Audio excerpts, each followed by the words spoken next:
Good evening, ladies and gentlemen. I do have the thumbs up, which means that we are Facebook Live, which allows me to call this meeting to order. This is our recess meeting of August 18th. We'll first stand for the Pledge of Allegiance, followed by an invocation from Alderman Sistrunk, and then a moment of silence. If you would stand with me.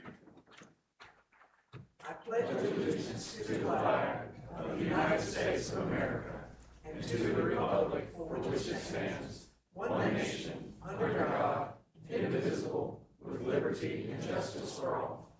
Alderman Sistrunk. Thank you. Let us pray.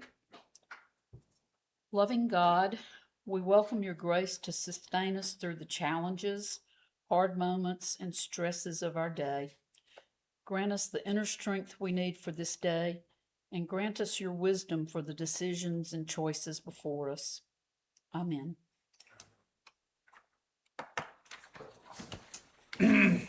All right. Again, thank you, everyone. We appreciate you being here this evening.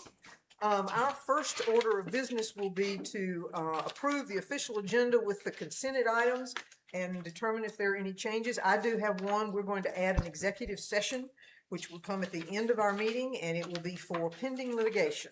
So that particular item will be added to the agenda. Any changes, Alderman Vaughn? No, ma'am, thank you. Vice Mayor Perkins? Thank you, Mayor. Mayor, under the agenda, Roman numeral 10, Board Business, Item A, update and discussion of a code enforcement matter in the Rolling Hill subdivision. I have been fully briefed on that matter, and I do not see any need from my perspective to proceed with that matter. Okay. I'd like for it to be removed from the agenda, please, ma'am. All right, thank you. Any objections to that being removed from the agenda?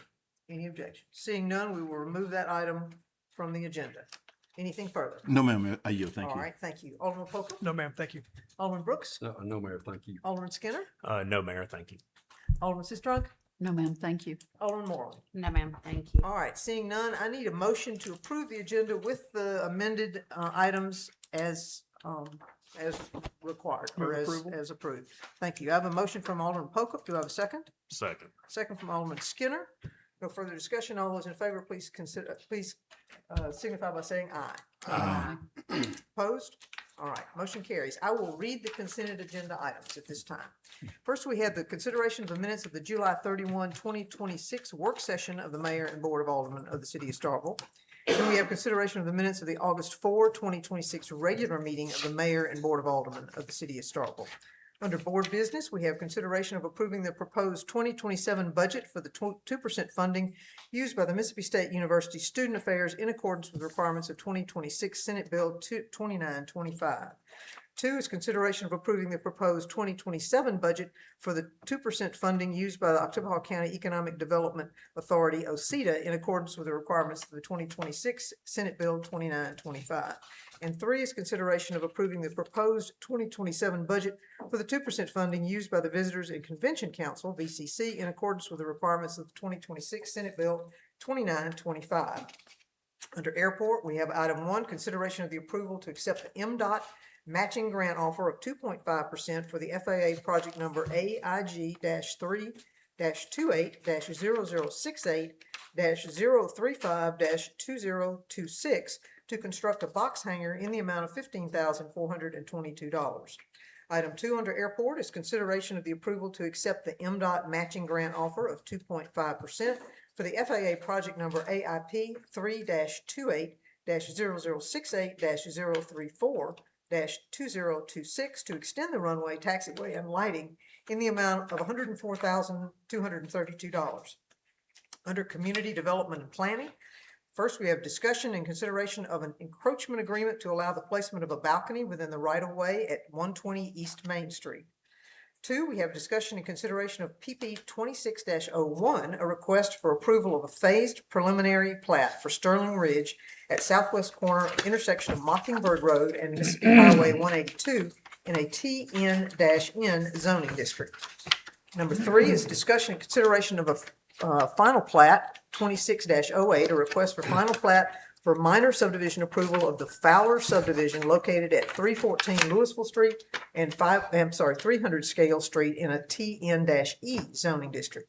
Under engineering, number 1 is we have consideration of accepting the public infrastructure of Clark Grove, Camden Green Phase 2. Item 2 under engineering is consideration of approving the low quote from Groundstone Construction LLC in the amount of $38,650 for the replacement of 4 stormwater drainage inlets on Sycamore Street and Maple Drive. Under finance and administration, number 1, we have request acceptance of the July 2026 financial statements of the city of Starkville. 2 is request acknowledgement of the privilege licenses issued by the city clerk's office for the month of July 2026 by the board in accordance with Mississippi Code 2717-501. And 3 is consideration of budget adjustments for fiscal year 9/30/26. Under human resources, we have number 1, request authorization to hire Austin Donahue and Britt Baker as reserve firefighters, non-EMT in the Starkville Fire Department. 2 is request authorization to promote Ashley Boyd to the position of lead customer service representative in the utilities department. 3 is request authorization to hire J.P. Buford for the position of driver, commercial 1 in the sanitation department. And 4 is request authorization to hire Abby Gender for the position of outreach and administrative coordinator 1 in the sanitation department. Under code enforcement, number 1 is under Mississippi Code annotated 21-1911 sub 2, and as adopted by the City of Starkville Board of Aldermen, the following properties are found in violation of said ordinance and are in such a state of uncleanliness as to be a menace to public health, safety, and welfare of the community, and are therefore placed on the property mowing cleanup list. 117 Clements Avenue, 1699 Rock Hill Road, 12944 Mississippi Highway 182, and parcel 1180-00-018.00. Under the Utilities Department, item 1 is request authorization to advertise for bids for the Stark Road Wastewater Force Main Improvements Project. 2 is request authorization to accept the low quote from Berry Electric LLC for manual transfer switch installation at the South Montgomery Water Treatment Plant in the amount of $19,640. 3 is request authorization to accept the low quote from Copper Top Sheet Metal Inc. in the amount of $36,339 for replacement of roofs at South Montgomery Plant, Academy Well, and the Airport Booster Station. 4 is request authorization to accept the low quote from Thompson Cat in the amount of $35,621.36 for a mini excavator for the Water Distribution and Collections Division. And 5 is consideration of accepting the sole source quote from WinCan for VX Expert License annual renewal in the amount of $5,500. And that concludes the items that are on the consent agenda. Next, we move to announcements and comments. Still getting used to this agenda structure, sorry. And under announcements and comments, I have, let's do the fun part first. I have introductions to make, and I believe I have already talked to a couple of them. We have one, I believe, sitting on the front row there. So let's start with our police officer, shall we, Chief? So we have John Derivo, is that correct? Yes, ma'am. Lovely. Mr. Derivo joins the city of Starkville as a police officer. Originally from Vicksburg, Mississippi, he graduated from St. Aloysius High School and proudly served 4 years in the United States Army, attaining the rank of sergeant. He is committed to serving the Starkville community and making it the best place to live. And thank you very much for your service. You look very squared away. Thank you, ma'am. So, welcome to Starkville.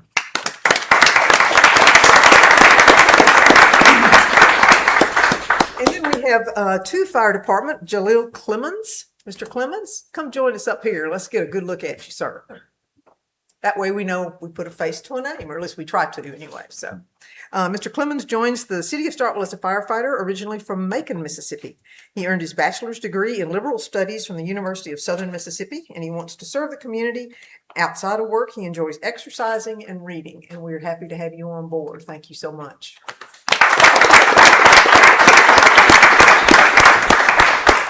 And certainly last but not least, we have Meredith Gregg. She comes to the city of Starkville as a firefighter, originally from Maben, Mississippi.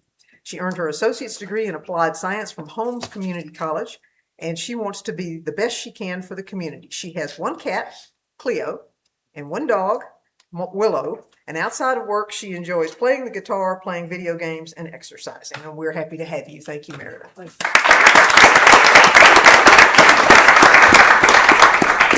All right. And then Mr. Kemp has got several things for me to read. One is somewhat official, and the other one is going to be something that has just arisen today. So I want to make sure I get it right. So first is the City of Starkville, and I'm just going to read it. The City of Starkville intends to file an application for funding through the Local Governments and Rural Water Systems Improvements Board, DWSIRLF, for funds to improve their water system, specifically to construct a new water treatment plant for water well number 9. City of Starkville will hold a public hearing at City Hall, 110 West Main Street, Starkville, Mississippi, 39759, on Tuesday, September the 22nd, 2026, at 5:30 p.m. for the purpose of receiving comments on the proposed project. And that is one of those boxes that we need to check. Is that adequate, Mr. Kemp? And I'll do it again at the next meeting. Is that accurate? Okay, all right. But more importantly, something that has cropped up today, and I want to make sure that we say it loud and clear, that apparently someone is scamming Starkville Utilities. They are calling our customers, or calling, I assume, customers and residents, saying that they are representing Starkville Utilities and that they have a past due bill and that they need to pay it over the phone. And so we need to make sure that if you have friends or someone, make sure that they know that. So we're going to get that word out to the best of our ability, but please know that we will not phone you for your bill. We will send you a bill, but we will not phone you and say it's time for you to pay. So it is truly a scam, and please don't let anybody that you know be caught by that. Anything else about that, Mr. Kemp? We'll be putting out all on social media, trying to make everybody aware of it. Okay, all right. Well, we have a lot of social media people up here, so I feel that we can get it out as quickly as possible after the board meeting. And so other than that, I don't think I have anything else. We are looking forward. The kids are back in town, and it's wonderful to have activities going on. Dr. Hyde, I see you back there. Thank you for coming this evening, and we appreciate it, representing the student affairs for the 2% money. So we're grateful to have you with us, and I know you're glad to see the kids back as well. So excited. We had a big day today. Absolutely, absolutely. Well, again, thank you for being here. We appreciate that. All right. Do we have any comments from the board? Alderman Vaughn, anything? No, ma'am, Mayor, thank you. Vice Mayor Perkins? No, ma'am, Mayor, thank you. Alderman Pokel? I do one thing. Thank you to Chris, our city engineer. We had a question today, and he was Johnny on the spot getting that attended to. So thanks for that. This a question we can share, or am I just going to be curious for a while? There was questions about some construction at the corner of Montgomery and 182, and he went out there and looked at it and solved it in about, I don't know, 5 minutes or a couple hours. I left, but he was fantastic, so I appreciate it. Great, thank you very much. Alderman Brooks, you want to talk about Sturgis? I do. Oh, good, good. My last time this year. The Sturgis Bike Ride, it starts this weekend. It actually starts Thursday night, and it goes through Sunday morning. And just a big, we've gone, I think that the group has done a good job this year of kind of expanding things and trying to you know, up the game, if you will. Thursday night, there's a band, Full Circle Party Band. That's a local group, and they're really good. And then Friday, there's 2 bands, Colin Stowe and Bouncing Betty. Some of these names may ring a bell. And then Saturday, Garrett Oswald, who's a local guy, has done real well, and Mustache, the band. So you got entertainment all 3 nights. To access that, you have to buy an armband. Those are $40 for the weekend. But there are also a number of vendors that will be, if you drive through Sturgis, you'll see they're all out on the main drag through there. So something for everybody. And you're if you're a motorcycle guy like me, that armband also gets you access to the ride, which is a dinner ride that comes through Starkville. It'll come up. It'll go up 25 and turn on 182 and turn on Reed Road and come through Greensboro, and then turn into Lampkin, and then Russell Street and back out, and then it'll end up over at Clayton Village for a dinner, and then it goes on down to Louisville and then back around. And we've added a bunch of other stuff too. There's a bike show, and but a big thing we've done this year is adding a barbecue cook-off. So I think we've tried to get something for everybody, not just bikers, but something for everybody. So, I'm advocating this, even though I'm sitting on the board of Aldermen here in Starkville, because it does impact all the communities around here, Starkville, Louisville, Eupora, Matheson, Maven, the whole bunch. We all benefit from this. And that group over there, they've done a good job of trying to get it all together and trying to up the game this year. So hopefully some of you guys will make it over there. Look forward to seeing you there. Thank you, Nate. Thank you. Well, and I can certainly say that in the past years, I have seen motorcycles parked at our hotels. So Yes, they definitely take advantage of the hotel rooms and eating. And so we certainly benefit from it. And I will say that if you want your best view of watching them go by, go to Fire Station Park. and you can enjoy that. I'm betting the fire department will be there. They may even have a bucket truck with the bucket up, maybe. Getting a good view of it. It should be a lot of fun. So, yes, looking forward to that. Alderman Skinner. No, Mayor, thanks. Alderman Sistrunk. No, ma'am, thank you. Alderman Moreland. No, ma'am, thank you. All right, seeing that, we will move to citizens' comments. Anyone wishing to speak to the board, now is an opportunity. You have 3 minutes. And we do have a public hearing tonight, and so citizens' comments is differentiated from the public hearing. So if you're here to talk about the public hearing on either one of those items, that would be the time in which you get to do that. Mr. Turner, always nice to see you. Good evening to the mayor and board. My name is Alvin Turner, Ward 7. To the mayor, to the police chief, to the fire chief, to sanitation, and to our NACP president, Reverend Jerry Jefferson. On behalf of Reverend Jefferson, I would like to thank the mayor for coming to our banquet and making us feel like that we can get back into the fight. Because a lot of negativity, that it really takes its toll on. But thank you, Mayor, for giving us some hope and giving us that what we need to get back in the game. Because with these evil days that we live, we want to try to stay on point. To the police chief, we would like to have a little assistance on the weekend on Puckon Acres. We have young people that feel that they can slip in and gamble and smoke dope and stuff because the office is closed. And the office closed through the week at 4:30, but we just need a little assistance to let them know that it won't be tolerated. Thank you. Thank you, Mr. Turner. Anyone else wishing to speak to the board under citizens' comments? Anyone else? Anyone else? All right, seeing none, I will close it for citizens' comments, and we will move to public hearings. And the first item under public hearing is a public hearing on the tax millage and budget for the city of Starkville for fiscal year 2026, 2027. And any discussion from the board before I open it as a public hearing? All right, seeing none. Anyone in the audience wishing to make comments regarding the public hearing on our tax millage and budget for the city of Starkville? We are not adopting it this evening. We will be in a position to adopt it at our next board meeting, which is the regular meeting of September the 1st. So if anyone wishes to speak about it, now would be the opportunity. Mr. Turner. My name is Alvin once again. We hope that people still is up in arms about the cost of new school, and they're being very vague about it. And we just hoping that this is too late to keep the city running and not to put more burdens on what we don't know about the cost and the what the new school is going to put us through. All right, thank you, Mr. Turner. Anyone else? Anyone else? All right, I will close it as a public hearing. Any discussion among the board at this juncture? None? Okay. We will have a public hearing. Our next is public hearing consideration of SE 26-09. Mr. Haviland, that would bring you up, sir. All right, and Ms. McLaurin, note that the city attorney is leaving. He is conflicted out. Okay, thank you. You cut the lights on.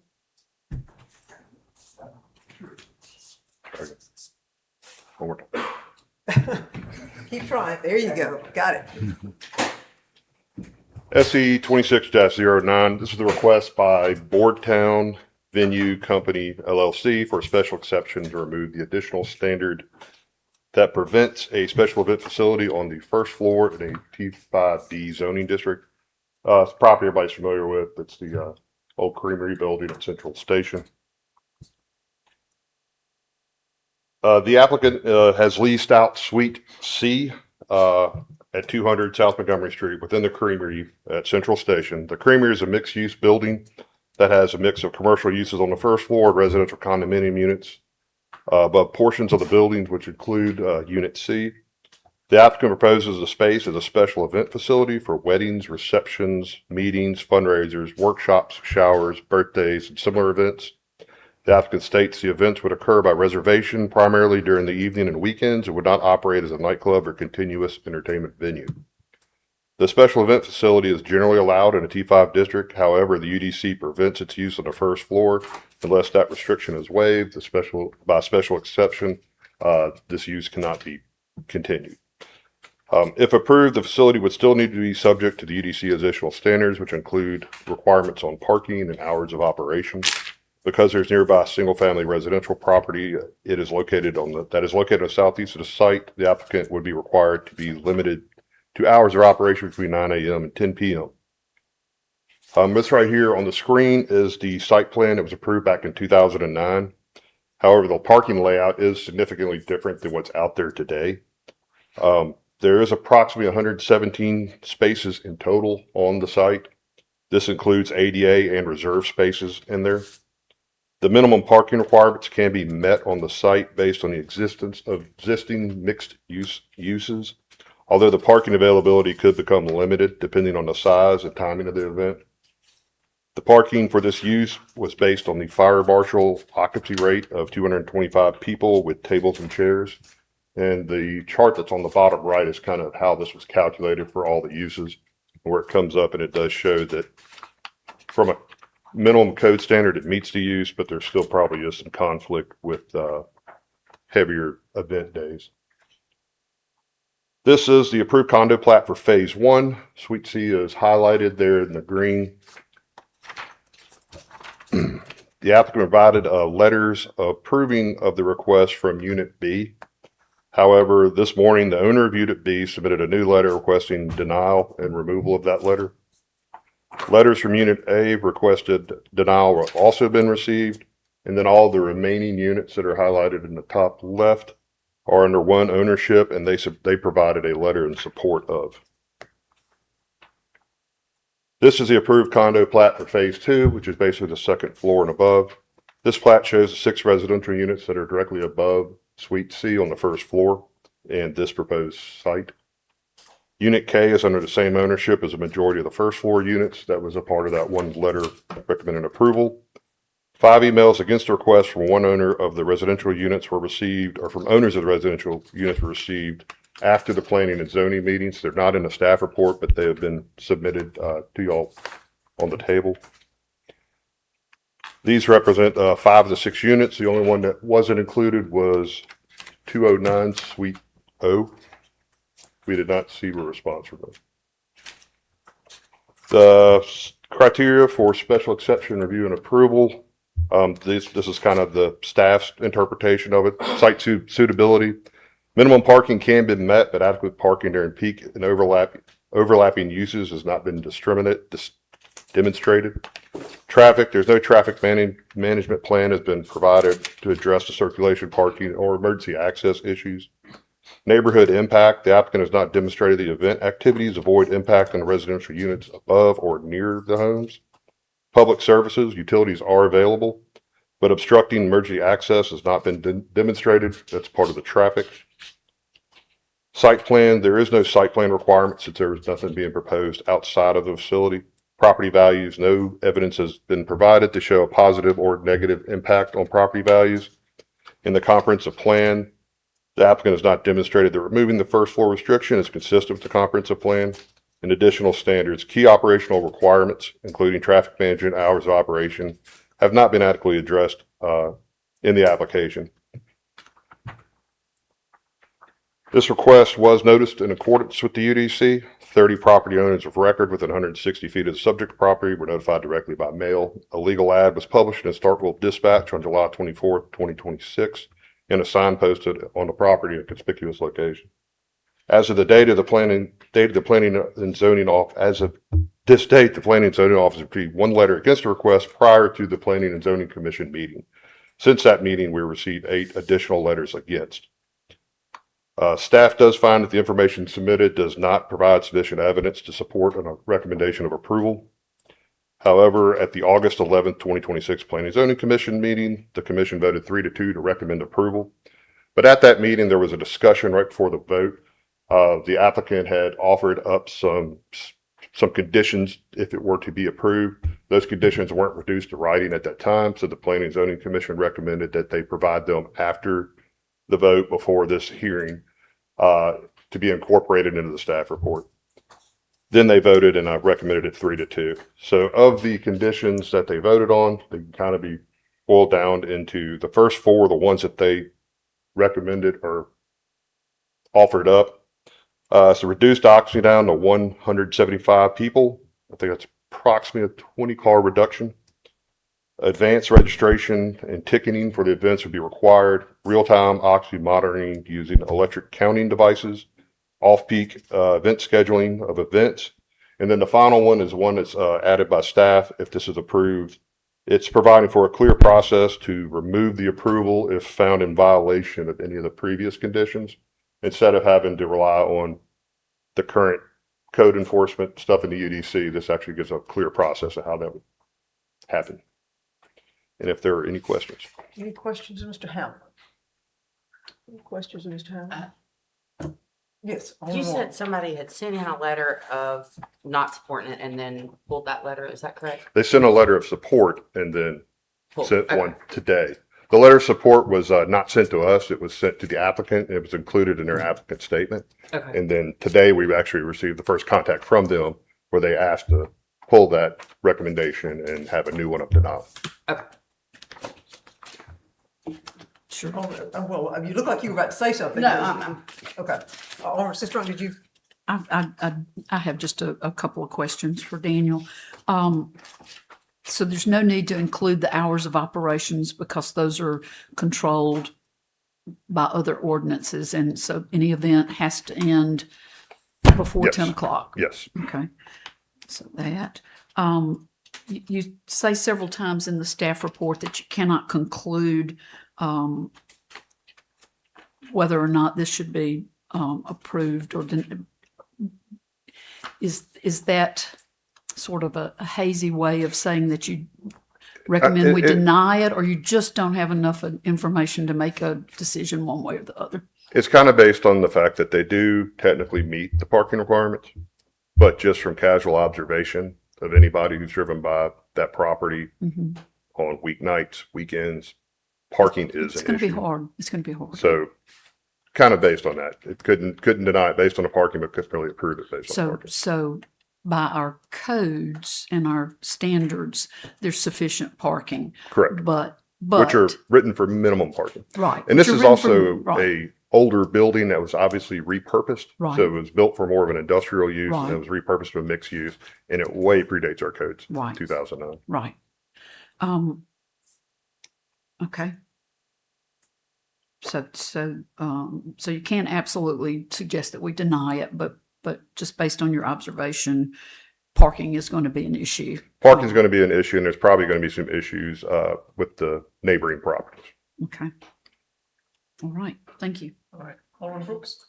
How did parking change between when this thing was platted and approved? Good question. I couldn't tell from the aerials. The aerials didn't become kind of clear enough to actually see the parking. I think till like 2014. There's like a 5-year gap in there. Yeah. I do know there was discussion at some point in time to change the parking in the front, but then that became a fire marshal issue with the fire lane. So I know that they had to either reconfigure it or something, but I don't know how that actually came to be. And plus, on the approved site plan, this was like the first phase of it, Right. and you can see the property to the south was actually going to be the next phase, which that never occurred. It never occurred. And so that wall is actually in a different spot from where it was. So it met the parking then. Would that meet the parking now? I assume it met the parking then. I really don't know. But it does technically meet the minimum parking requirements now, which are set to be just at a minimum. Yeah, just a minute. Yep. But again, practically speaking, if you go by there at lunch, you got a problem as it is. Yes. Yeah, that's my thoughts. Okay. Anything else, Mark? That's it. Thank you. All right. Anyone else? All right. Is the applicant here? Yes, ma'am. All right. Yes, ma'am. Would you like to make a presentation? Yes, ma'am.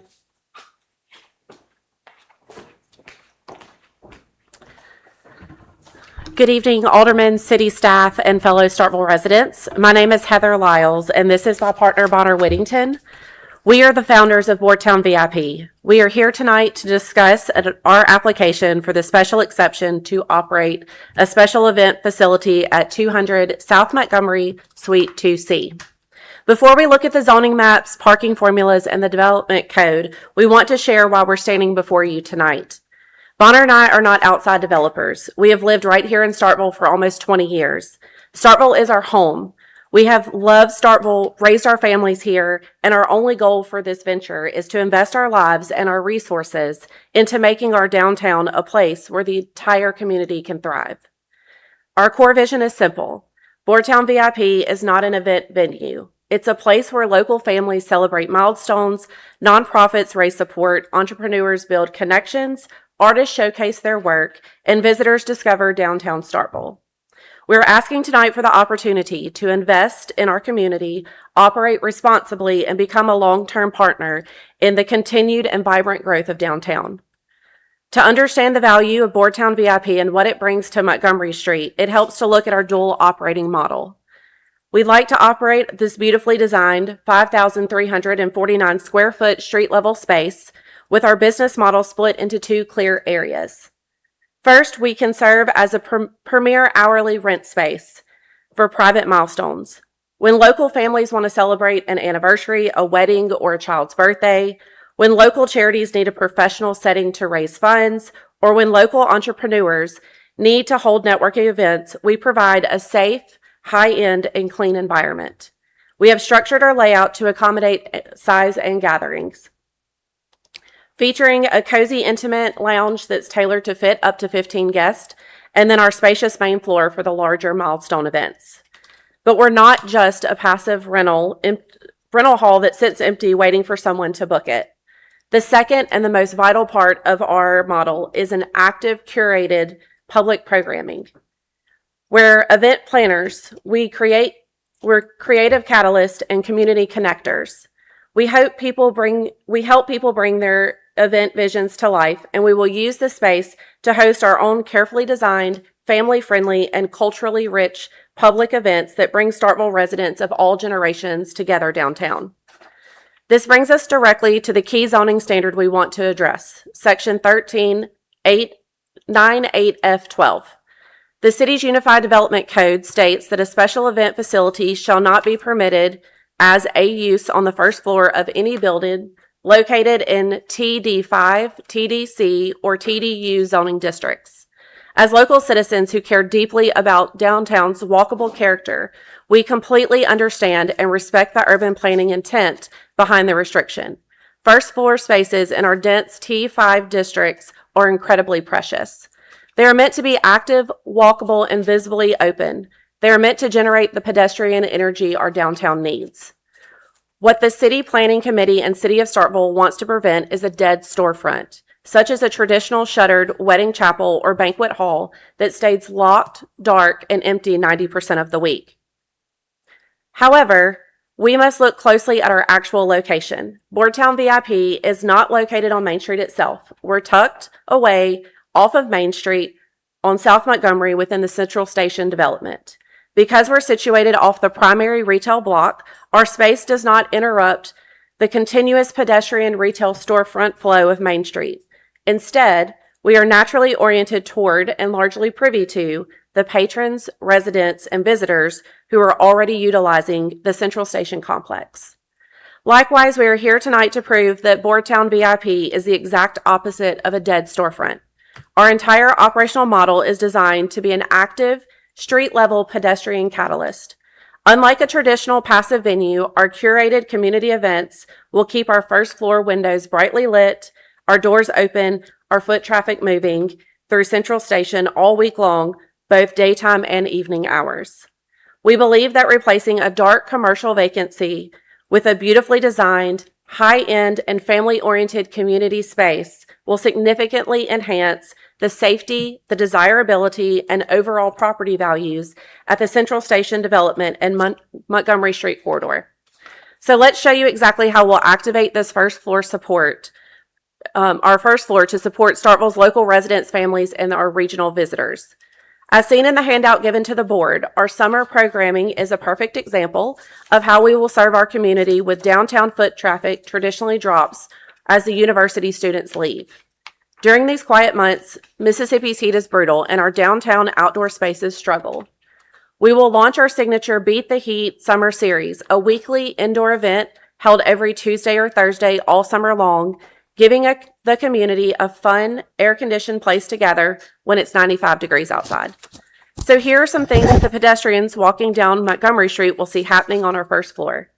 Boardtown Kids Club, Summer Friday Fun Days, Princess and Superhero Meet and Greets, Starkville Indoor Market and the Summer Indoor Market, a Kids Entrepreneurial Market, Coffee Community Mornings, Community Bingo Nights, Murder Mystery Game Nights, Uno Championship Game Nights, Local Artist Summer Showcases, Adult Hobby Workshops, a Skills Series for teens, Christmas in July Toy Drive, Back to School Bash, and fundraising for our local clubs and nonprofits.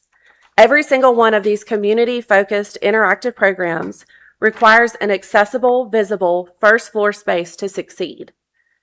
A mother pushing a double stroller attending our kids club, a senior citizen attending a coffee morning, or a local resident carrying a delicate piece of artwork to showcase cannot easily navigate stairs or an elevator to a second or third floor. First floor access is vital for true community inclusion, safety, and retail vitality. Now let us address the primary concerns raised by city staff.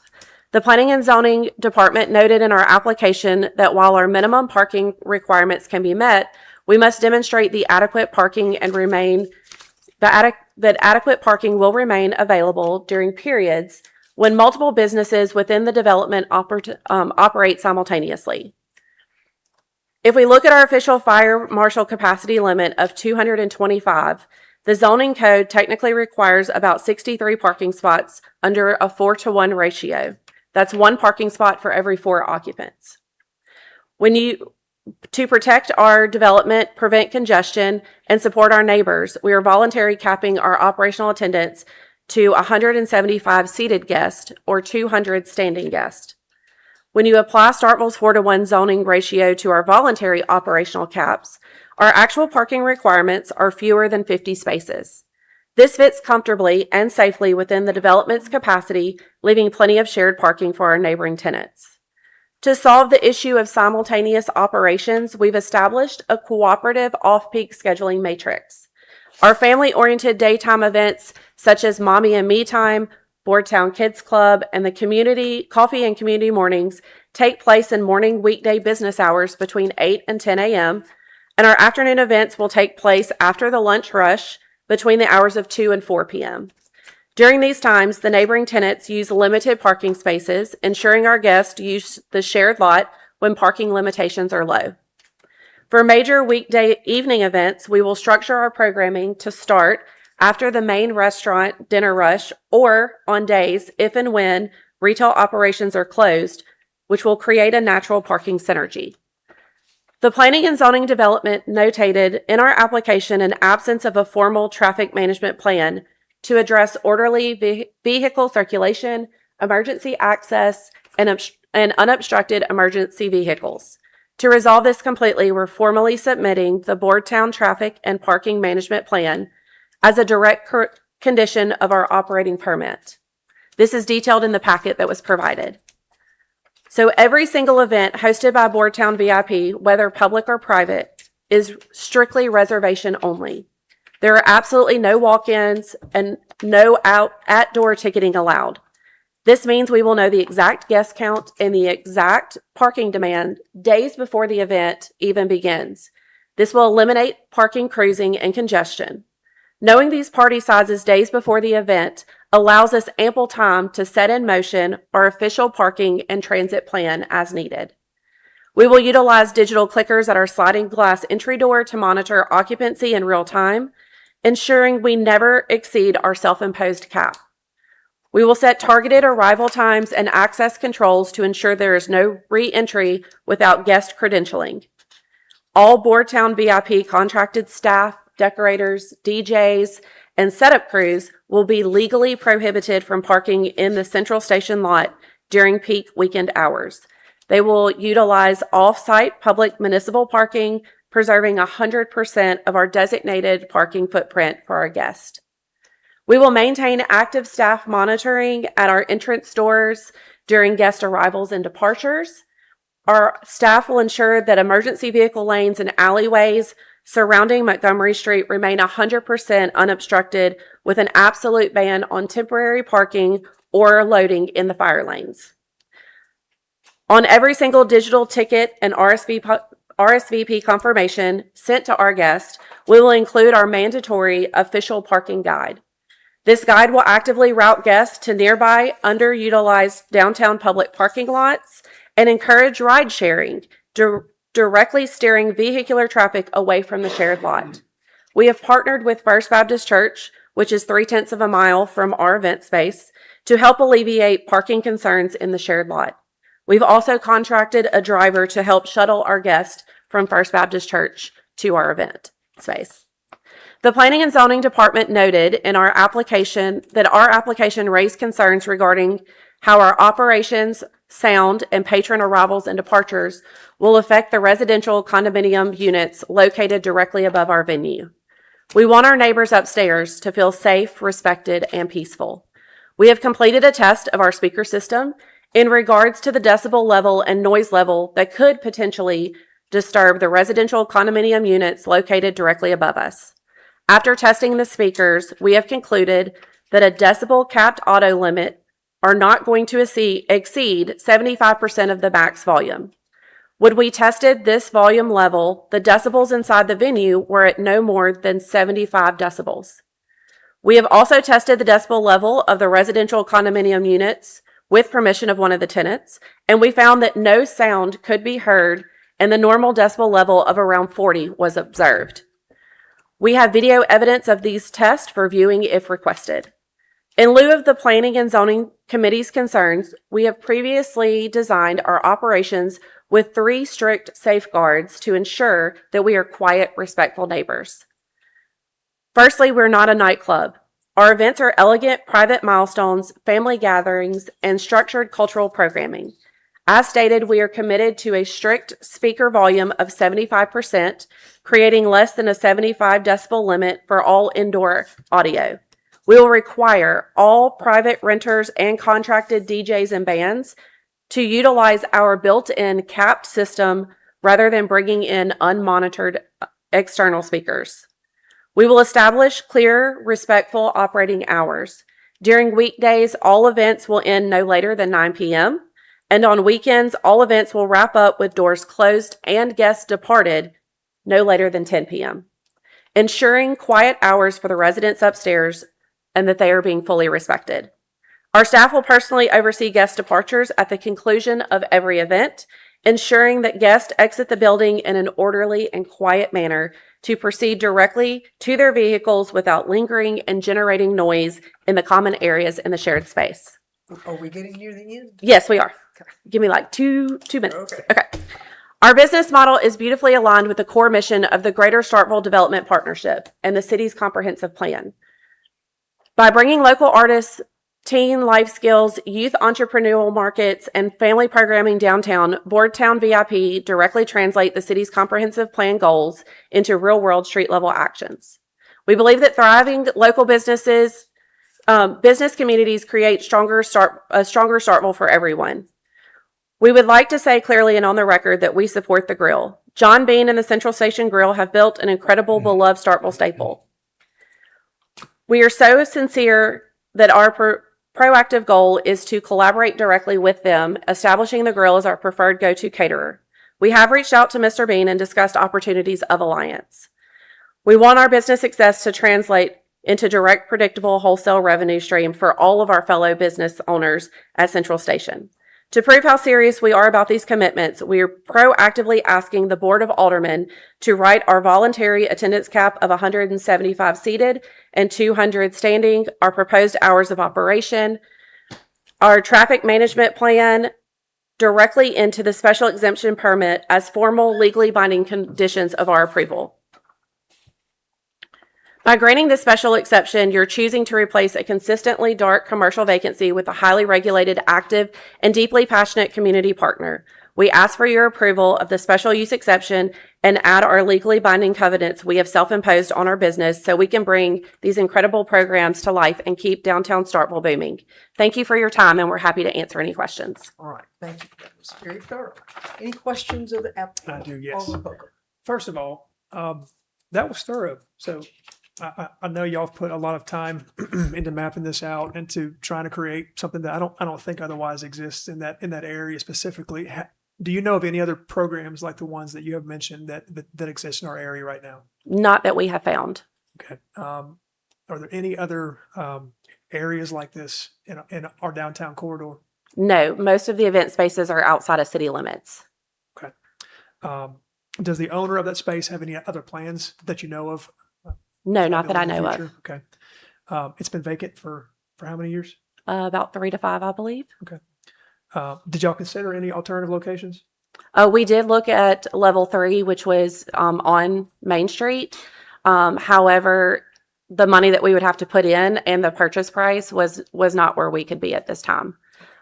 Then we did look at Boardtown Bikes, which is where we are located.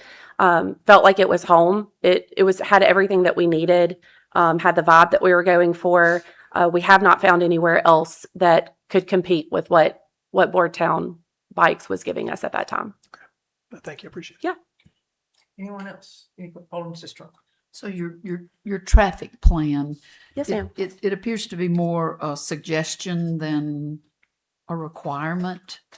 No, we're writing into all of our contracts and letting all of our, everyone that comes to us and wants to rent our space, we're writing it in the contracts of what the plan is. We're letting them know ahead of time before they even book with us.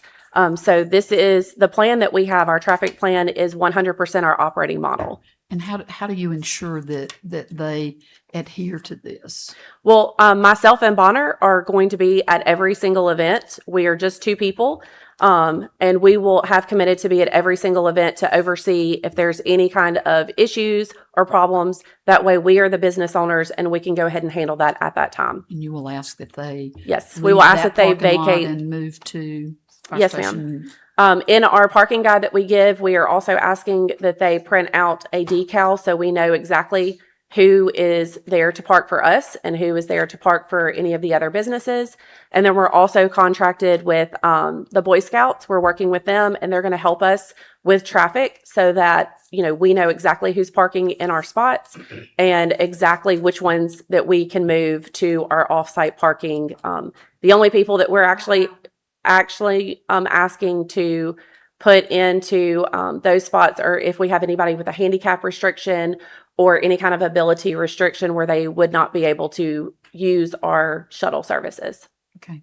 And you will this be applicable to the other programming, the summer events that you talked about, that sort Yes, of thing ma'am. too? So even though those hours don't necessarily conflict with the grill, you're still going to just keep people Yes, adjusted ma'am. to the idea that they need to park elsewhere and walk in. Okay. Yes, ma'am. Our goal is to put the least amount of impact on that parking lot as possible. We understand that is primary parking for not only the grill, but Simply Southern. We also understand that we have condo members that have designated spots. So even though there may be, I think they said 117 spots, there's 12 spots for the condo owners. So that takes that out of there. And our goal is to make sure we put the least amount of impact on the parking as we possibly can, No matter what the event. no matter what the what they've event. done. Mhm. Okay. Anyone else? Yeah. I think, Alderman Brooks. So if I understood you right, though, you said 50 spaces. You were looking for 50 parking spaces. That is what the fire marshal and the city says that we have to have, but we are not looking to use those 50 spots. We want to use the least amount of spots, like I said, only for, any of the people that are utilizing our events, any of our customers that maybe have a handicap or some sort of, mobility issues where they cannot get in and out of the ride share. Other than that, we are actually going to use less spots than we can actually have. We were just showing that there were adequate spots. You think adequate when there are 50 spaces, what's 100? I mean, what's the total? I think the city said 117. Okay, less 12 for the condo, so Mhm. that's almost half Yes, sir. for your business. So I have a problem with parking, and I also have a problem with the, you're talking about the First Baptist Church lot over by the warehouse? Is that what you're talking about? That lot and their back parking. We have talked with several of the pastors there, and they have given us permission to use that as a off-site parking, not to be utilized during the times that they're using it, of course, but when they're not using that parking. Okay, so I'm looking at how you would, because I use that, we visit Georgia Blue occasionally and we'll park in that lot you're talking about, you know, and there's certain days in there where it's full. Yes, sir. And, we'll park, but so leaving there, you've either got to walk south on Jackson Street, then over the hill on Hogan and back up Worley Street, or go up Jackson Street to Lampkin and back around. Yes, sir. We're going to have a shuttle that will shuttle people when we have those events to make sure that we give them, you know, a nice clean ride to and from that parking. So I'm looking here at your packet. Let me say, you know, what you're proposing, I mean, I think there's probably a need for that in town. I'm not convinced of the location because of these issues that you know, you're trying to address. So, you know, that's my concern. And, you know, you actually turned in 3 in support, one of those were rescinded, and then we've got 8 against. And most of those from the condo owners that are concerned, plus the restaurant. Anyway, that's all. Thank you. Okay, all right. Anyone else before I open it as a public hearing? No? Okay, if y'all would step back, please. Thank you. Yes, ma'am. I'll open it as a public hearing, and I know that there are some folks here to speak to it, so we're going to time, will be 15 minutes for, 15 minutes against, and for those of you who want to come forward, there's a sign-in pad up there, so we won't tax Ms. McLaurin too badly on keeping up with everyone, so now I will open it as a public hearing, and if you'd like to come speak, now is the opportunity. In this case, I'm going to start with the against. Thank you. Thank you. I'm John Bean from Central Station Grill and the Eat With Us group. First, I'd like to praise Bonner Whittington and Heather Lyles from Fordtown VIP for their initiative in wanting to start a business. I have talked to Heather twice since the Planning and Zoning meeting last Tuesday about this issue and appreciate the passion they have for this project.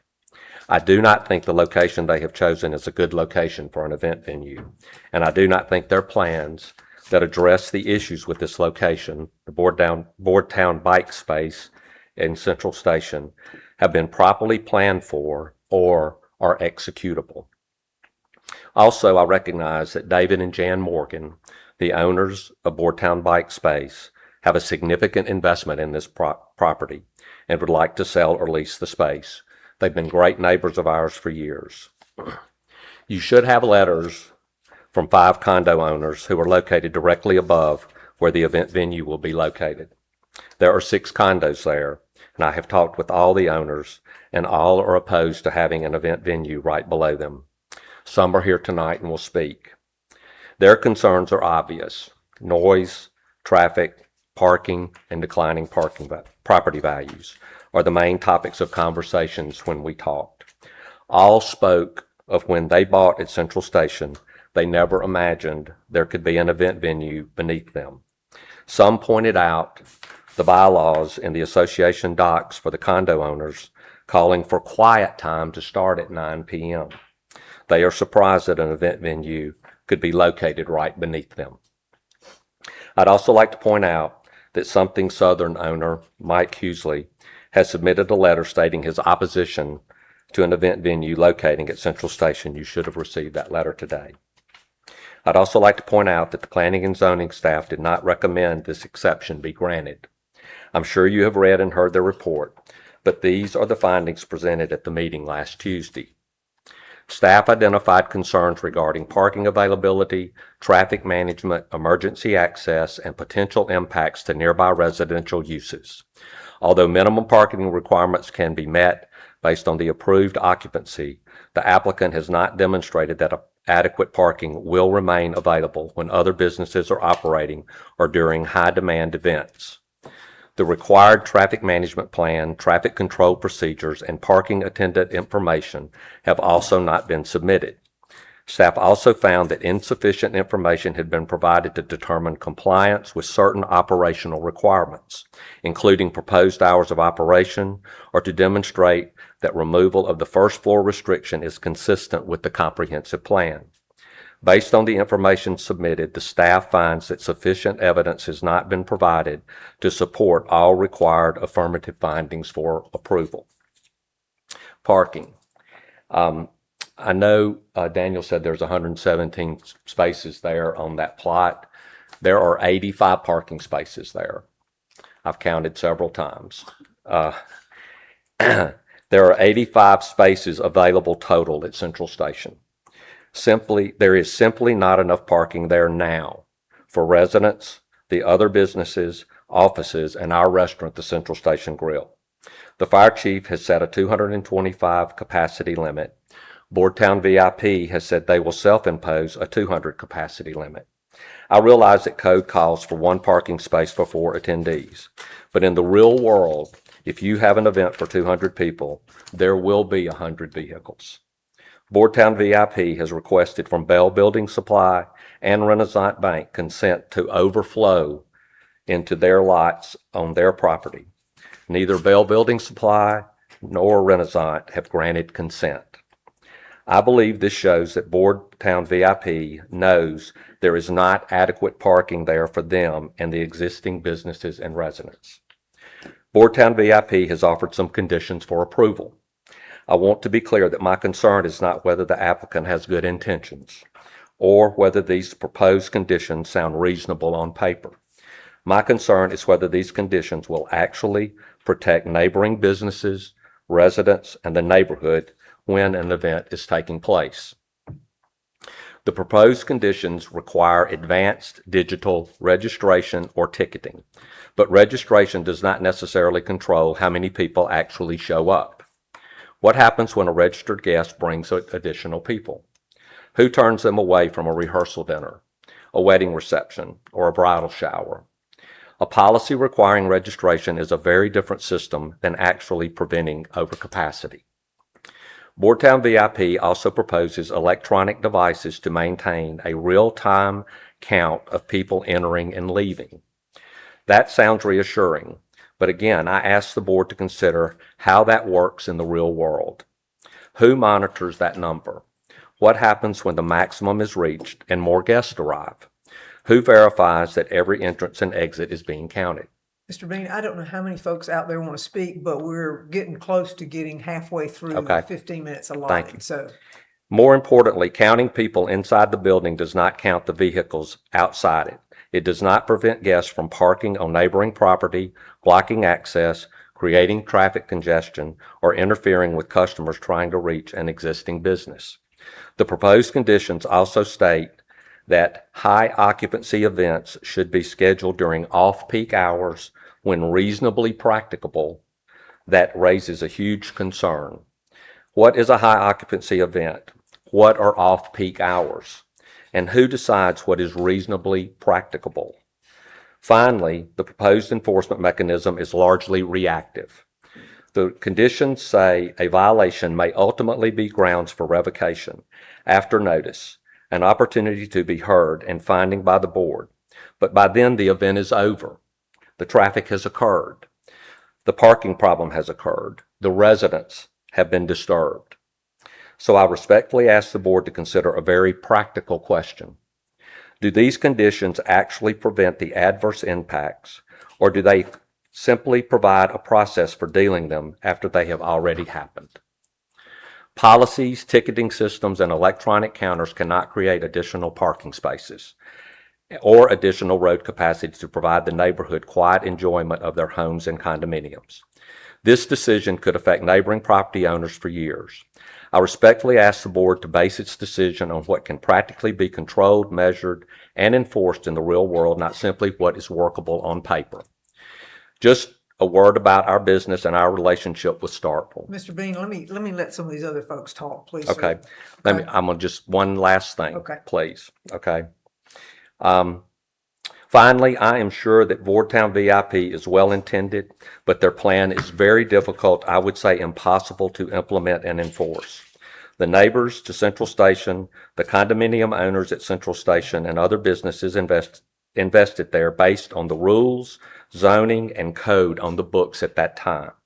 All the condo owners are opposed to an event venue being beneath them, as are most of the surrounding businesses. Let's let them speak now, please, sir. Thank you. Okay. All right.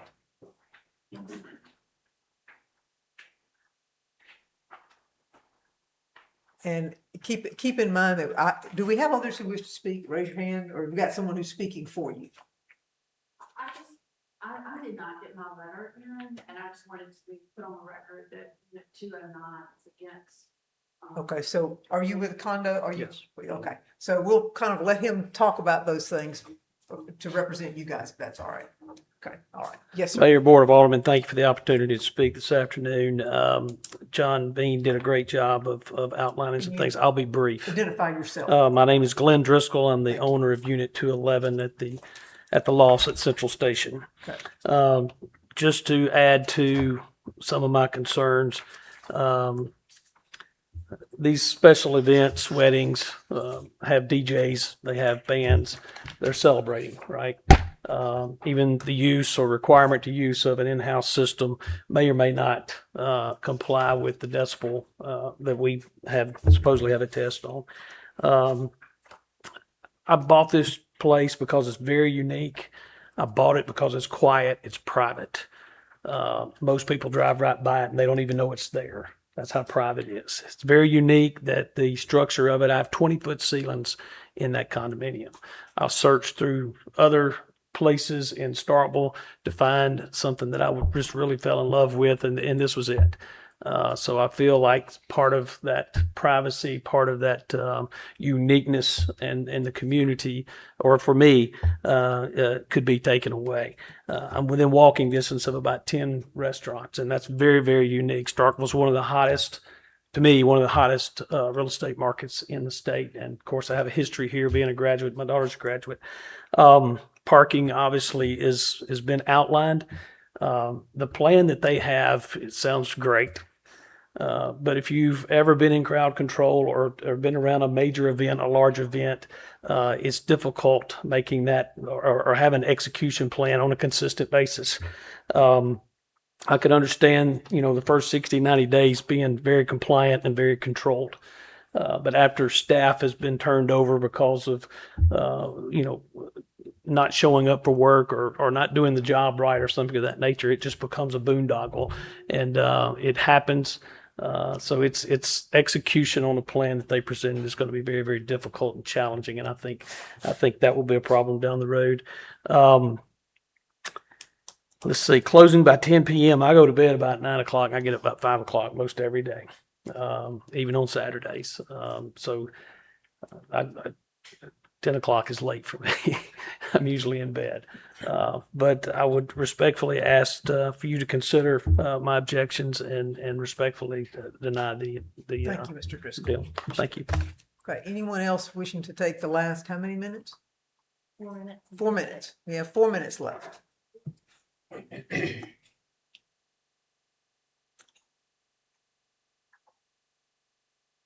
Hello, I'm Michael Kelly. I own Hogan Place right there on Hogan Street and Worley Street. Been in the neighborhood since '98. And John called me and I talked to Wes a few weeks ago with apartment changeover. And the plan sounds great, but it keeps coming back to, I'll do this, I'll do this, I'll do this to mitigate not having the parking. And I'm in the neighborhood all the time. Worley Street, many times during weekends, even small event weekends, is a one-way street. I have a parking lot for all my tenants. We have extra spaces, but that area is just always congested. And an event space that even 50 parking spaces is going to overrun that area. So while I like the idea, I just don't think this is the space for it, just on a logistics. Just because of logistics, you just don't have the space. Thank you. All right, thank you, Mr. Kelly. Yes, ma'am. 2:40. 2 minutes. My name is Chloe Darden. I live in Rollingport, Mississippi. My husband and I own Unit 209. We are directly above where Boardtown Bikes used to be. In fact, there's a steel structure right out. If you walk into one of these units, I don't know if any of you have been provided with pictures, but there's a great window, and right outside of our unit is a steel structure where the Boardtown Bikes signage used to be. Just sitting here thinking about it, that troubles me that my view could be obstructed by signage. But I'm worried about parking. In one of the models, it said that there were one parking space per bedroom. I think that we may get one or two. I'm not sure. Anyway, parking is already a struggle. I'm very pro-business. I get tickled in the mornings waking up and seeing on Sunday mornings Central Station Grill draws a huge crowd. So it's not that I don't want more. I don't want traffic. It's it just seems they know it's a problem, and that's why they're being proactive in addressing it. But parking is a concern, and noise and signage. Okay, thank you, ma'am. Okay, do we have any time left? 1 minute. Okay. 1 minute left, anybody? All right, seeing none, I will close it for the against side and we'll go to the for side. Do we have anyone supporting this project?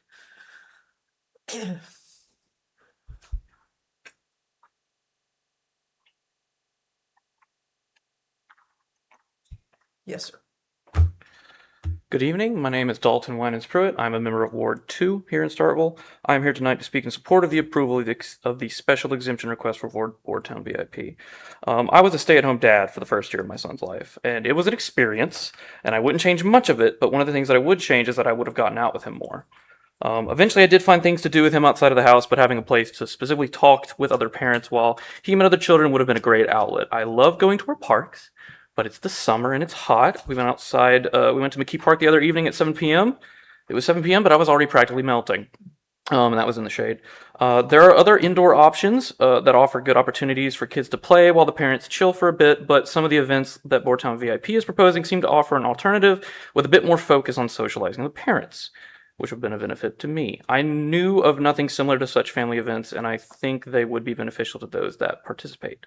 Other potential events they could host, such as video game nights and competitions, entrepreneurial events, and art shows, could encourage local commerce, both at the nearby restaurant and other businesses in town. Some of the events may offer enough enticement for more students to get out into the town as well. I can envision a partnership between Boardtown VIP and several of the businesses nearby in the vicinity. Some more of my own personal interest in this venue is as an alternative space for the monthly tech-focused meetup that I host. We may eventually outgrow the current space downtown we use, and planning a backup location that is slightly bigger and within walking distance to the usual location seems prudent. While technically the triggering issue for this special exemption is the fact that their event space is on the first floor, there has been a good bit of discussion on the parking situation. However, for both issues, I believe that the applicants have demonstrated a willingness to address the concerns of their business neighbors, residential neighbors, and the city by describing a business that does not sound like a dead storefront, and by offering to be legally bound to several compromises to their own operations. And being locals with good reputations to uphold, I believe that they will comply with the restrictions they have asked you to tie to this special exception. I hope that you will support their approval of this special exception request, and in doing so, support the development of a richer experience of Starkville for everyone, residents, students, and even out-of-towners. Thank you for your time. Thank you, Mr. Williams Pruitt. Anyone else wishing to speak in favor? Anyone else? All right, seeing none, I will close it as a public hearing and we will move into discussion with the board. Alderman Moore, did I see your hand? I just wanted to make a statement, a comment. Okay, When we get to that do point. we have a motion? Do I have a motion? Go. You have a motion? Would you like to make it? No, I just want to make, I just want to make a statement about this. I'm sorry, let me see if I can get a motion, we'll see where we can go from there. Do I have a motion? I move to deny this request, based on the issue with parking and, the neighbor's concern. I'm looking, we've always kind of erred on the side with the neighbors on most all of our zoning issues, and we've again, we've got a significant number of people here that are against this, and almost every one of them says it could be a good business model, but just not at this location. I have to agree. I think it probably would, and they've done a lot of work, obviously, to come up with this business model. But I just have a problem with the location, and city staff was against this thing also from the beginning. So I'm going to make a motion that we deny this special request. Okay, I have a motion to deny. I need a second. Do I have a second? Do I have a second? Second, Mayor. All right, I have a second from Vice Mayor Perkins. All right, discussion. Alderman Warland. With that being said, with the parking, and it is an event center, but I'm afraid that any business that chooses to go in this space is still going to cause a problem with parking. And it doesn't matter who it is. They've got 5,000 and something square feet in that shopping center. They have majority, probably the biggest space in there. Doesn't matter what business goes here, it's going to be a problem for parking, whether it's 50 or 15 spots. I don't know that somebody's going to get a tenant that's going to be as willing to, I guess, go around the parking situations with shuttles. I think parking is going to be an issue no matter what you do. I think with that space, with even the calculations, 50.6, that would not be good for the grill or any of those condo owners. So I don't know that parking is ever going to get better no matter what goes in that spot. That's all. All right. Any other discussion? Alderman Sistrum. I have a question for Mr. Haviland. Could you go back to the slide that showed us the minimum parking requirements?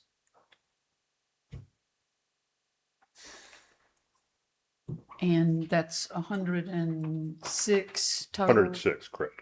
And Mr. Bean says that by his count, there are 85 spaces there. It's kind of difficult to tell, even you go out there, the stripes are kind of rubbed off. So that was based off multiple years of aerials going back and forth and actually measuring using aerial maps. And so it was kind of between 114 and 117, but it was definitely more than 80 something. Because there's some that have just kind of washed away almost. But So I was trying to do the benefit of the doubt as much you as stand possible. by the fact that there is sufficient minimal parking. Yes, according to the code, correct. Okay. Okay, that's important to me. And that's also under the current codes, not the codes when it was built. Right. I'd like to say that a lot of this does seem to center on parking, and unfortunately, as we become a more urban area and businesses and people are in denser situations, then parking will be a problem no matter what. It is unfortunate, but I would prefer not to have huge parking lots in our downtown core area, because that's not exactly the highest and best use of that space. It could be much better used in terms of city benefit by having businesses and residences and that sort of thing. I will say that in following up with the city engineers department, that there are there in front of Fire Station 1, there are 29 additional parking places.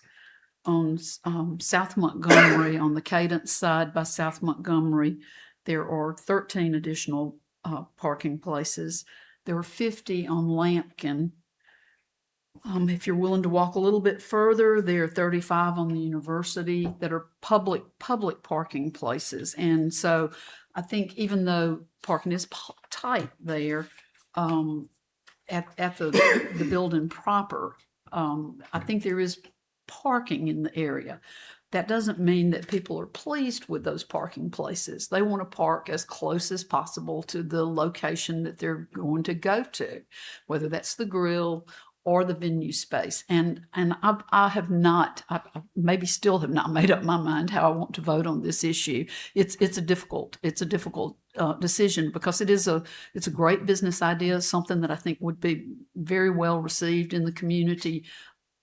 It's not an ideal location. It also troubles me that it got here. It should have been headed off at the pass a couple of times. One, when the applicants were doing their due diligence, and making a phone call or reading the what's allowed in what spaces, they would have known this much earlier in the process. Two, the condo association. I can't believe that your condo association doesn't have something. Well, I can believe, but I'm disappointed if your condo association doesn't have something in place that addresses this. Y'all are much more vested in this than us, and so I'm disappointed there. All of that to say, as a city, we're changing. And parking is going to be problematic. I applaud the efforts that the applicants have made to try to come up with a solution. I struggle with how well you can herd those cats. So, thank you. All right. Anyone else? Anyone else? Okay, well, I have a motion and a second. And from the sound of it, I believe we're going to do a roll call. So if we would answer yay or nay as the city clerk calls your name. Alderman Vaughn. Yay. Vice Mayor Perkins. Vote in support of the motion. Yay. Ma'am. Deny. Oh, deny, yes, ma'am. Deny. Yes, ma'am. Alderman Bogut. Nay. Alderman Brooks. Yay. Alderman Skinner. Yay. Alderman Sistrunk. I'm going to do this on principle, because the votes are there to have I counted to 4? The votes are there to deny the motion. So I'm going to do this on principle, and I'm going to say yay, because I do think it's appropriate to have this kind of business in that location, and that parking can be managed, but So you're saying, I'm saying nay. nay. Okay, thank you. Sorry. Sorry. I got myself confused. I told you I wasn't sure how I wanted to vote. on See, it. I had to write it down so I didn't get confused. Yeah. Alderman Morley. Nay. All right, so the motion to deny carries by a vote of 4-3. All right. Everyone understand what we just did? Thank you. All right, that takes us down under board business to item B, which is information discussion concerning the closing of fire station number 3. And Vice Mayor, this is something you asked to have on the agenda. We had a little brief comments section of work session, but you may proceed.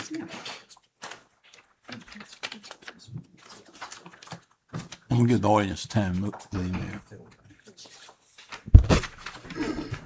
Thank you, Alderman Vaughn. We leave him out there in the hall forever.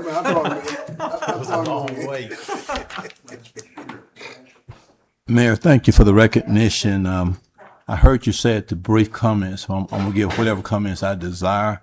No, I said I gave brief Oh, comments. I'm sorry, excuse me, I'm sorry, but I'm gonna be brief anyway on it. Mayor, let me, and to my distinguished colleagues, let me say very briefly, I want to say this very humbly, respectfully, and professionally. And I left this matter on the agenda for a very important point that I would like to respectfully make. I just want to take this moment of privilege to clearly articulate that whenever there is any desire and proposal to close a fire station or any other building or structure with the intent to cease city functions and to move that operations into another building. It is very imperative that the legislative branch of government is clearly informed up front. And I understand what everything's been said, but I just want to make this on the record. We have traveled this path in the past, and it's very important that we be involved in the decision making, and it's very imperative that we be given the opportunity to know about it. Not that we're going to object, but this is a situation where the Vice Mayor asked the question at the last meeting, is fire station number 3 closed? And both of these stations are in my ward, and it may be justified, but the key point is the legislative body, the Board of Aldermen, needs to be clearly and thoroughly consulted and informed. So hopefully it's a very humble, respectful, and professional comment that we do not have to travel this path again. Mayor, that is the only reason I left this matter on the agenda. I just wanted to say this on public record. I didn't want to say it Friday. No disrespect to you nor the colleagues, but I want to get this on record in a public meeting, and I wanted to be real clear about it. I want these comments to go on the record, and hopefully we don't have to visit any type of issue again regarding this matter. And I just wanted to say that this is dear to my heart, and we all try to do our best for the city. And just want to make this known, Mayor. Thank you. I yield the floor. All right, thank you, Vice Mayor. Any discussion from the board on this particular matter? All right, seeing none, that was not an action item. We will move to item C, which is request adoption of a resolution lowering and setting the city's millage rate downward from 34 mils to 28.69 mils for the fiscal year 2027 for the city of Starkville, Mississippi. Again, this is the Vice Mayor's request to be on the agenda. And so, Vice Mayor, I will leave it to you.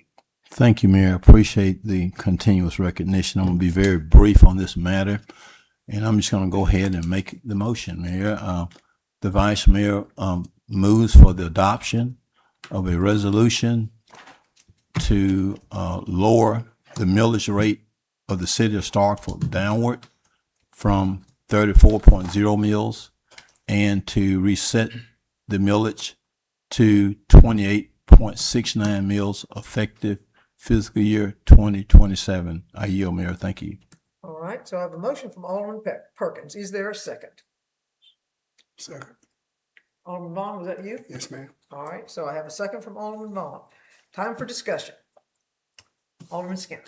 Vice Mayor, hey, I'm on board. I'd love to cut taxes, and I think it would help the city, but I need to know where this is going to come from that doesn't affect public safety, because our citizens deserve to be safe, but also there's 30,000 students out there that their parents send here because they know they're going to be safe.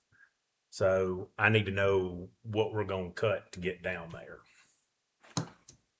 Mayor, Alderman Skinner is asking a question, Vice Mayor. Would you like to answer that? I'll make this response, Mayor. I won't talk back and forth all night on it, but let me offer this response.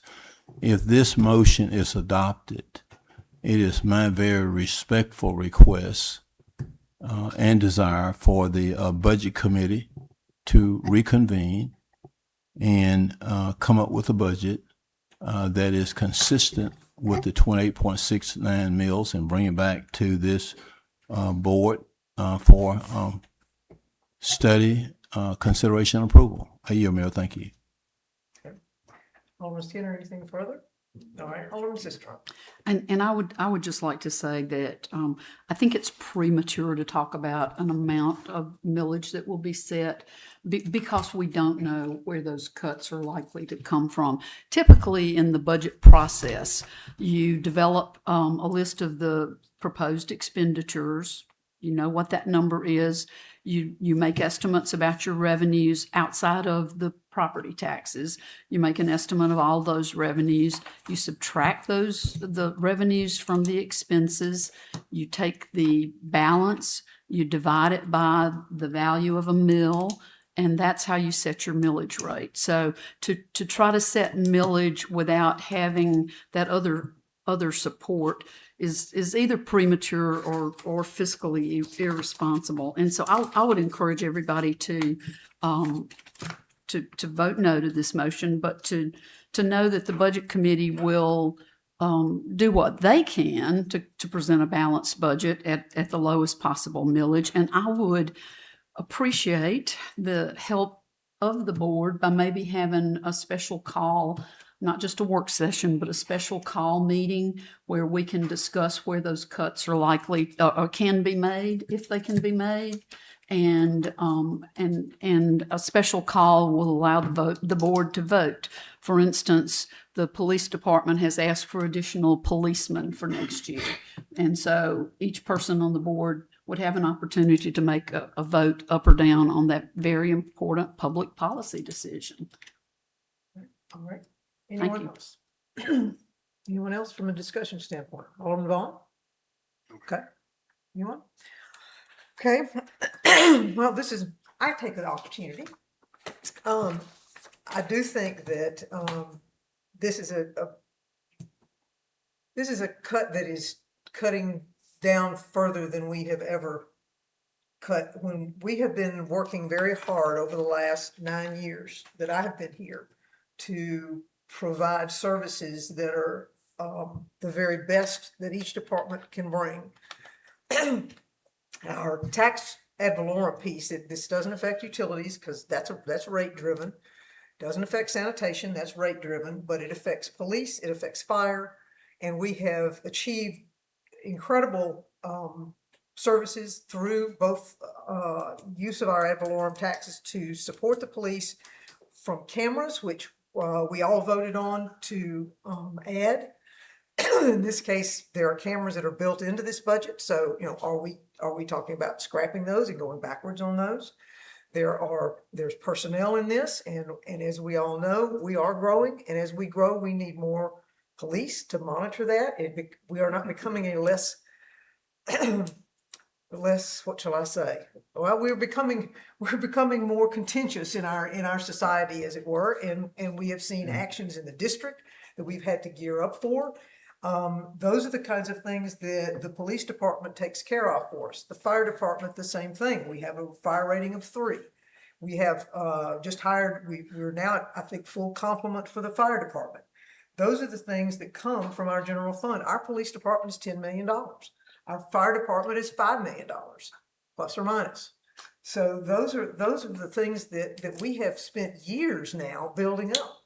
And to cut $2 million out of the budget when we have obligations that include $1 million in street work, which everybody wants streets, I don't see how we get there from here, to be perfectly frank.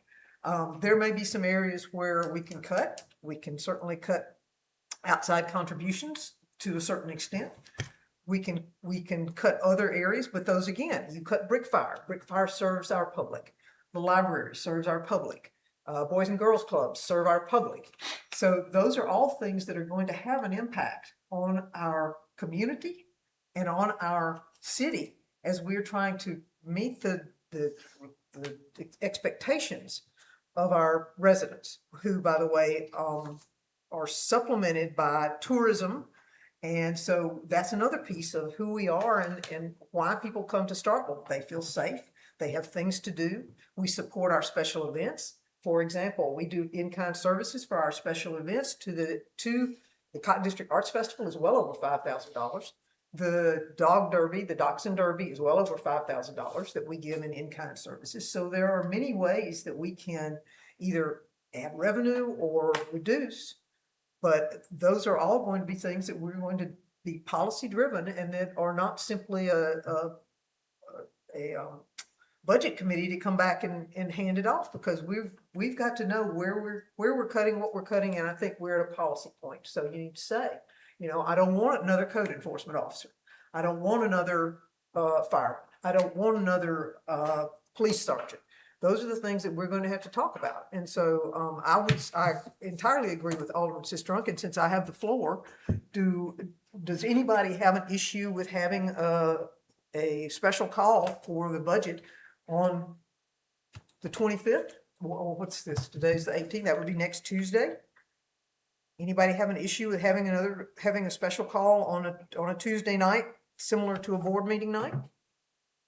Do we have anyone? That's the Tuesday night. That's next Tuesday. So if I were to call a special call meeting for next Tuesday for budget discussion and budget determination, anybody want to push back on me on that? Okay, well, I'll look and see and I'll let you know. okay, all right, but we'll have an opportunity to do that, and I'll plan on sending out a special call, if you at least tentatively say that on your calendar, so that we can. Say Tuesday. Yes, sir, night, it'll be Tuesday. Tuesday, it'll be just like we were having a board meeting on a Tuesday night.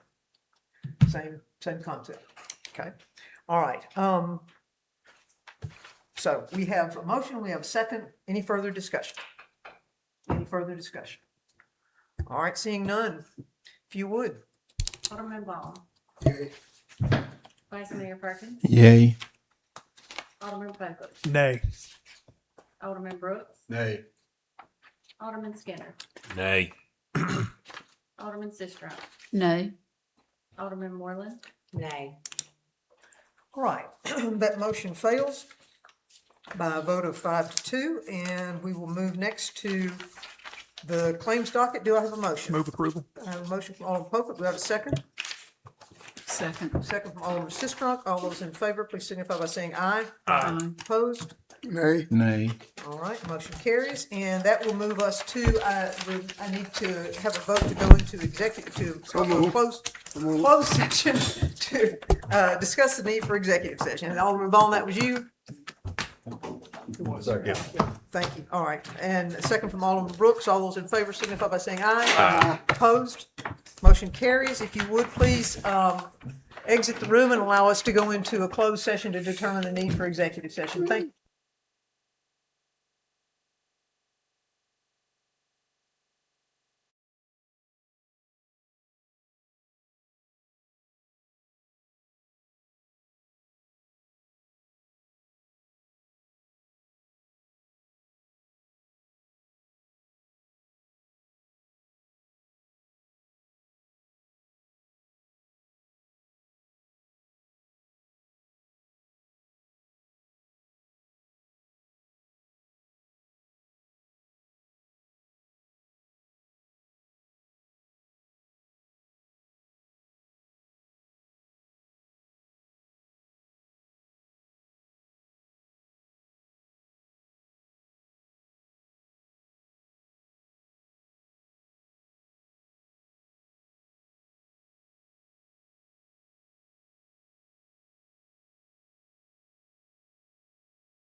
So let me do the call for the work session in accordance with notice required under Mississippi Code annotated 254113.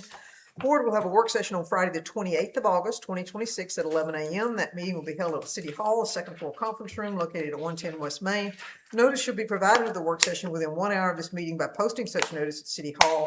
Notice for the work session should be made a part of the minutes of the board meeting. The work session will be an open public meeting of the City of Starkville, and the public and press are invited to attend. Can I have a motion to adjourn? So moved. Thank you. And a second? Second. I hear from Alderman Pokup. All those in favor? Aye. Opposed? All right, we are in adjournment. Thank you, everyone.